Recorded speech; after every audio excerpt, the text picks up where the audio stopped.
হে প্রিয়ন, আসসালামু আলাইকুম। সবাইকে স্বাগতম জানাচ্ছি সানিয়া কবির রেসিপির আজকের পর্বে আমি আপনাদের সাথে শেয়ার করব ইনস্ট্যান্ট নুডলসের পাকোড়া। ঝটপট খুবই অল্প সময়ে বিকালের নাস্তায় এই নুডলসের পাকোড়াটা তৈরি করতে পারেন।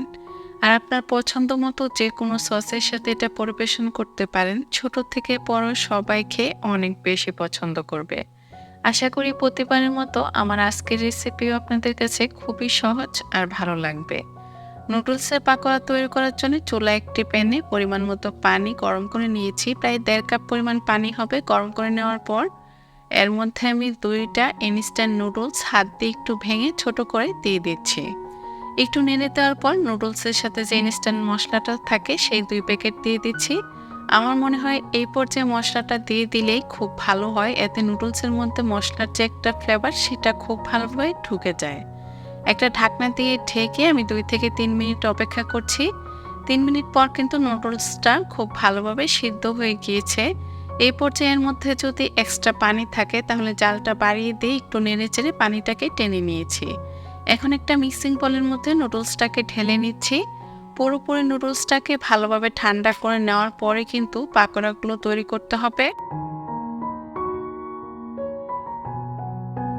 নুডলসটা যখন খুব ভালোভাবে ঠান্ডা হয়ে যাবে এই পর্যায়ে আমি এর মধ্যে দিয়ে দিচ্ছি রুম টেম্পারেচারে থাকা 2টা ডিম। ডিম 2টা যদি ফ্রিজে থাকে অবশ্যই বের করে নর্মাল করে নেওয়ার পর পাকোড়াগুলো তৈরি করবেন। তবে এই পর্যায়ে যদি নুডলসের পরিমাণটা বাড়িয়ে দেন তাহলে ডিমের পরিমাণটাও বাড়িয়ে দিতে হবে। দিয়ে দিচ্ছি 1/2 কাপ পরিমাণ পেঁয়াজ কুচি, 3-4টার মতো কাঁচামরিচ কুচি, দিয়ে দিচ্ছি স্বাদ মতো ধনিয়া পাতা কুচি, 1 চা চামচ পরিমাণ দিয়ে দিচ্ছি লাল মরিচের গুঁড়ো, 1 চা চামচ পরিমাণ দিয়ে দিচ্ছি ভাজা জিরার গুঁড়ো, স্বাদ মতো দিয়ে দিচ্ছি লবণ। লবণের পরিমাণটা একটু বুঝে দিতে হবে কারণ নুডলসের মশলায় কিন্তু লবণটা দেওয়া থাকে। আমি ডিমের জন্য শুধু লবণটা এখানে অ্যাড করেছি। এখন হাত দিয়ে কষলে পেঁয়াজ কাঁচামরিচটা উপর থেকে একটু মেখে নেওয়ার পর আলতো হাতে নুডলসের সাথে খুব ভালোভাবে মিশিয়ে নিচ্ছি। আর এই পর্যায়ে আমি এর মধ্যে অ্যাড করে দিচ্ছি 3 টেবিল চামচ পরিমাণ কর্নফ্লাওয়ার। এতে কিন্তু এই পাকোড়ার মিশ্রণটাও পারফেক্ট হবে আর পাকোড়াগুলো অনেক বেশি ক্রিস্পি হবে। দিয়ে দিচ্ছি 1 প্যাকেট ইনস্ট্যান্ট ম্যাজিক মশলা, এতে খুব সুন্দর একটা ফ্লেভার আসবে।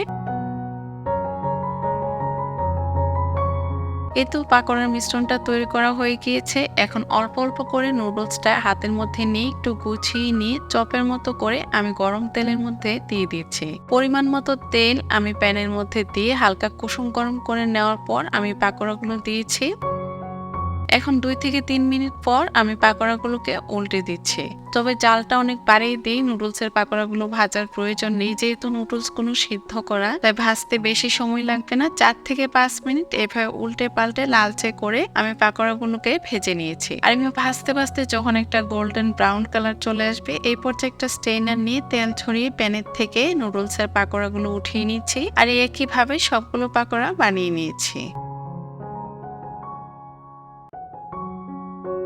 এই তো পাকোড়াগুলো একটা প্লেটে পরিবেশন করে নিচ্ছি। মাশাআল্লাহ, এগুলো দেখতে যেমন লোভনীয় লাগছে, খেতে কিন্তু খুবই মজার হয়েছিল। আমি আমার পছন্দ মতো সসের সাথে এটা পরিবেশন করে নিয়েছি। এইভাবে ঝটপট খুবই অল্প সময়ে নুডলসের পাকোড়াগুলো তৈরি করে আপনার পছন্দ মতো সসের সাথে পরিবেশন করতে পারেন। বাচ্চা থেকে বড় সবাই খেয়ে অনেক বেশি পছন্দ করবে। সহজ রেসিপিতে আজকের রেসিপি কেমন লাগলো অবশ্যই কমেন্টস করে জানাবেন। ভালো লাগলে একটা লাইক দিয়ে চ্যানেলটা সাবস্ক্রাইব করে রাখবেন। সবাই ভালো থাকবেন, সুস্থ থাকবেন। আজকে এখানে বিদায় নিচ্ছি। আল্লাহ হাফেজ।